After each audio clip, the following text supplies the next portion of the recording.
ভিক্ষে দিলে যেতে হবে জেলে, ভিক্ষে দিলে জেল কনফার্ম।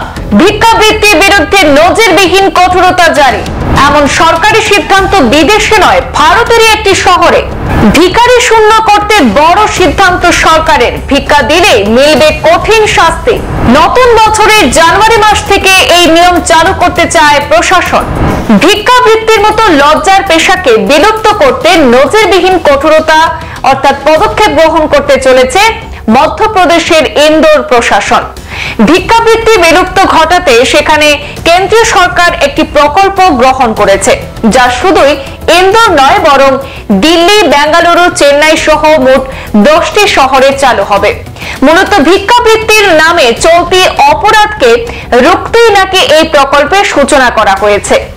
ভিক্ষা দিলেই এবার যেতে হবে জেলে, এমনটা বিদেশও নয়, এবার দেশেরই একটি শহরে জারি হতে চলেছে নতুন এই নিয়ম। পথে ঘাটে যেতে কিংবা ট্রেনে হামেশাই আমাদের মুখোমুখি হতে হয় ভিক্ষুকদের। দুটো পয়সার জন্য এগিয়ে আসে তাদের হাতটা, তাতে কিছু মানুষের মুখে বিরক্তির ছাপ উঠলেও কেউ কেউ পকেট হাতড়ে 2-1 টাকা দান করে থাকেন। কিন্তু এবার সাহায্যের হাত দেখলেই হাতকড়ি পরাবে পুলিশ। আগামী 1 জানুয়ারি তারিখ থেকেই জারি হবে এই নিয়ম। দেশের সবচেয়ে পরিচ্ছন্ন শহর ইন্দোরে ভিখারি শূন্য করতে এই সিদ্ধান্ত গ্রহণ করেছে স্থানীয় প্রশাসন। ভিক্ষে দিতে দেখলেই দায়ের করা হবে মামলা। এই প্রসঙ্গে সেখানকার জেলা শাসক আশিস সিংহ জানিয়েছেন, ভিক্ষাবৃত্তির বিরুদ্ধে ক্যাম্পেইন আপাতত এই মাসের শেষ অবধি চলবে। জানুয়ারির 1 তারিখ থেকে কাউকে প্রকাশ্যে ভিক্ষে দিতে দেখা গেলে তার বিরুদ্ধে দায়ের হবে মামলা।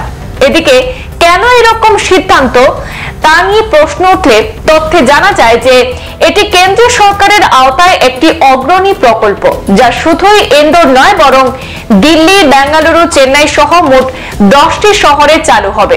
মূলত ভিক্ষাবৃত্তির নামে চলতি অপরাধকে রুখতেই এই প্রকল্পের সূচনা করা হচ্ছে। এক আধিকারিক জানান, সমীক্ষা তৈরি করার সময় ভিক্ষাবৃত্তির মধ্য দিয়ে চলা অপরাধ দেখে চক্ষু চরকাজ হয়েছে আধিকারিকদের।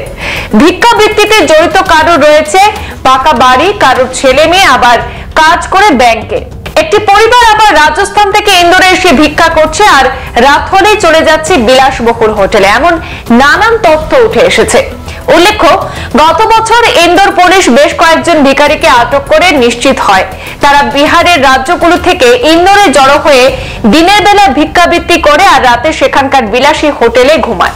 এই ঘটনার কয়েক মাসের মধ্যে এবার ভিক্ষা দানেও লাগাম টানতে চলেছে প্রশাসন। সংবাদ এই পর্যন্তই, ফিরছি পরবর্তী অন্যান্য আপডেট নিয়ে। ধন্যবাদ।